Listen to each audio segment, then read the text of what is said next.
as a mother, as a wife, a world-class performer, Philippines' pride and inspiration. Ladies and gentlemen, Miss Lea Salonga. Yay! Hello! Miss Lea, thank you, thank you. Thank you for having me. Salamat sa pag-imbita ninyo dito sa Moments. It's a great honor to have you in the show. Salamat. And of course, the last time we saw each other, that was a 95th anniversary of INC. And you made me cry. Na ano pa sa diary yun, sabi nila. Na-quote. I saw it in the Inquirer. Diba? Because I said it nga on TV kasi napaiyak ko.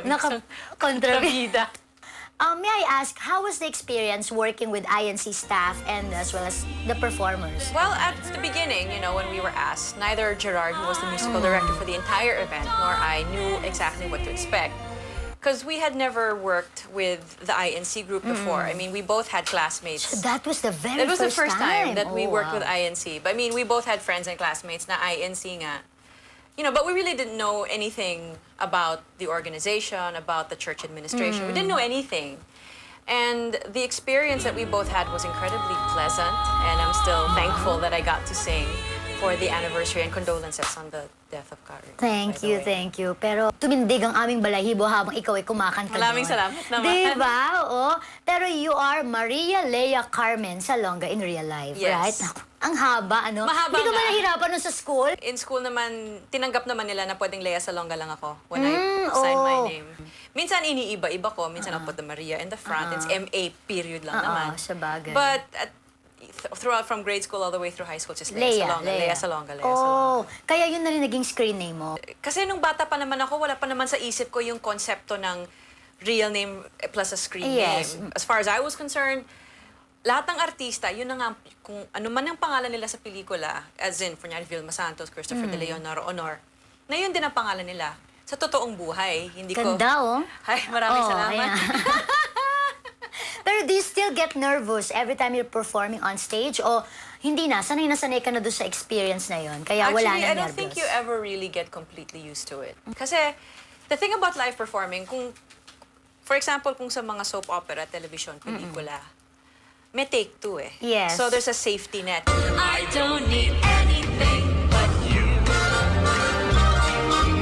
However, when you're live and in front of an audience, anything can happen. Microphones can go off, a set piece can go wrong, something may not work, a costume will get caught on something. You might sprain your ankle on a given night.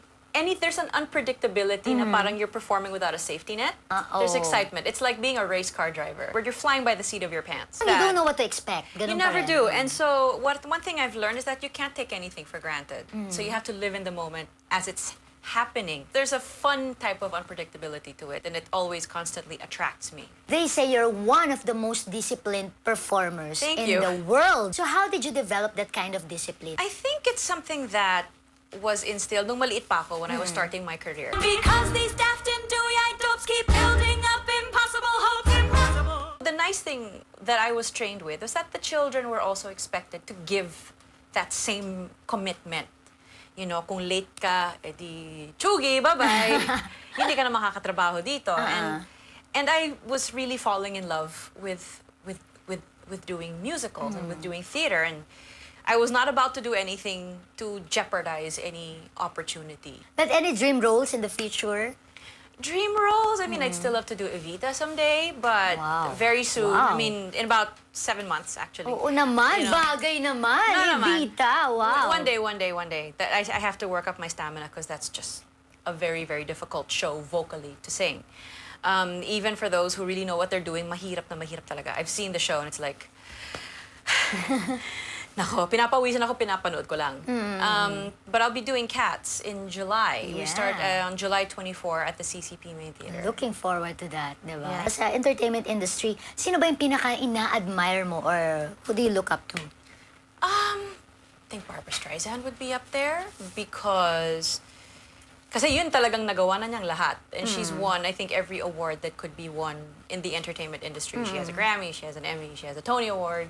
And she's somebody who's been very smart with her career, and she has an obvious passion for what she does. So, I look up to her because, well, who wouldn't naman? Ang galing-galing niya pa rin kumanta, and she's been able to maintain a personal life aside from her public life.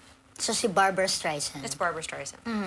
Of course, may say Lea Salonga because you were the first Yes. Miss Saigon. How's the experience, It Miss was Saigon? tough. It was very, very difficult. And, you know, I wish I could say that it was all a bed of roses, but it's not. It's a lot of hard work to originate a role in an original West End and then Broadway musical. It's a lot of work vocally. It's a lot of work emotionally. I mean, salamat na lang nandun ng nanay ko. You know, there was no way that I could have done it without her being there. I was not willing to live alone because I'd never lived alone by myself before. But it's an experience that will really make you grow up because ang daming expectation, ang daming pressure. If you're in the lead of the show, majority of the show you're on stage, which means majority of the time I'm singing. Ang hirap-hirap ng mga kanta. I lost my voice for 3 weeks. I had no voice. I couldn't talk, I couldn't speak. And this was before texting or the internet even existed. So can you imagine how difficult it is to maintain a day-to-day existence? And you have to write everything down because your vocal cords can't touch each other for 2.5, 3 weeks. Thankfully, the producers sent me to a doctor who looked at everything, and then they also sent me to a music teacher who literally taught me how to sing properly. And then, thanks to all of that I learned from her, it's the same technique that I'm using today. Dapat pala magpaturo ako para hindi nauubos ang boses ko to use my voice properly, di ba? Talaga namang napakagaling, saka napakarami ng mga performances ang nagawa po syempre ni Miss Lea Salonga. Pero nagsisimula pa lang po ang ating kwentuhan. Huwag po kayong aalis. At marami pa tayong malalaman, of course, from Miss Lea Salonga. Sa pagbabalik pa rin po yan ng Moments.